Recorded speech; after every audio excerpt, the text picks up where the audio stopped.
భూమి కేవలం 5,000తో 605 గజాల భూమిలో 630 స్క్వేర్ ఫీట్ సింప్లెక్స్ హౌస్ కేవలం 36 లక్షలు మాత్రమే. చేసిందంతా పల్లవి ప్రశాంతే. అవును, గొడవకి కారణం ప్రశాంతే. ఈ మాటలు చెప్తోంది మేం కాదు, పోలీసులు. పల్లవి ప్రశాంత్ని తన ఇంట్లో అరెస్ట్ చేసిన పోలీసులు ఆ తర్వాత నాంపల్లి కోర్టులో హాజరుపరిచారు. కాగా కోర్టు అతనికి 14 రోజుల రిమాండ్ విధించింది.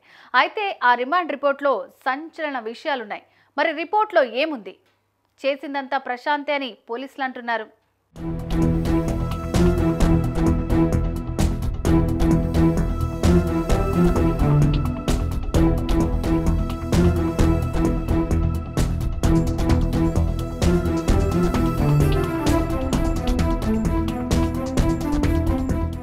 పల్లవి ప్రశాంత్ వల్లే యువకులు వికృత చేష్టలు చేశారని రిమాండ్ రిపోర్ట్లో పొందుపరిచారు పోలీసులు. సాక్ష్యాధారాలను తారుమారు చేసే అవకాశం ఉన్నందుకే ప్రశాంత్ను అరెస్ట్ చేశామని, పోలీసుల విధులకు ప్రశాంత్ ఆటంకం కలిగించాడని రిపోర్ట్లో ఉంది. రెచ్చగొట్టే వ్యాఖ్యలు చేయొద్దని ప్రశాంత్కు విజ్ఞప్తి చేసినా పట్టించుకోలేదని అన్నారు పోలీసులు. అక్కడికి వచ్చిన వారందరినీ విధ్వంసానికి ఉసిగొల్పినందుకే 41 CRPC నోటీస్ ఇచ్చి అరెస్ట్ చేసినట్లు చెప్పారు.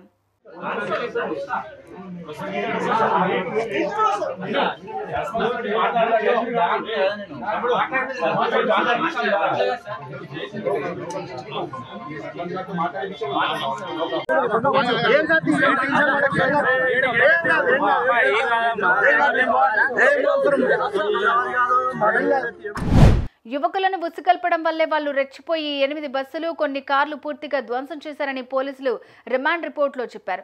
భవిష్యత్తులో ఎవరు ఇలాంటి పనులు చేయకుండా ఇలాంటివి చేస్తే శిక్షిస్తారు అనే భయం వాళ్లలో కలగాలనే ప్రశాంత్ని అరెస్ట్ చేశామన్నారు పోలీసులు.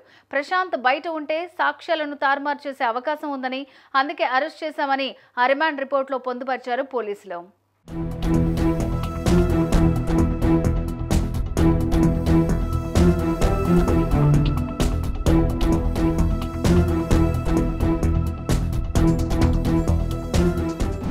ఇప్పటికే అరెస్ట్ అయిన ప్రశాంత్ని చంచల్గూడ స్టేషన్కి తరలించారు. కాగా దానికి సంబంధించి బెయిల్ పిటిషన్ దాఖలు చేశారు ప్రశాంత్ తరపు న్యాయవాది. కాగా దీనికి సంబంధించి విచారణకు రాగా కోర్టు శుక్రవారానికి వాయిదా వేసింది. అయితే ప్రశాంత్ మీద కొన్ని నాన్ బెయిలబుల్ కేసులు కూడా ఉన్నాయి. దీంతో ఇప్పుడు అతనికి బెయిల్ వస్తుందా లేదా అనేది తెలియాల్సి ఉంది. మరి దీనిపై మీరేమంటారు? కామెంట్ చేయండి.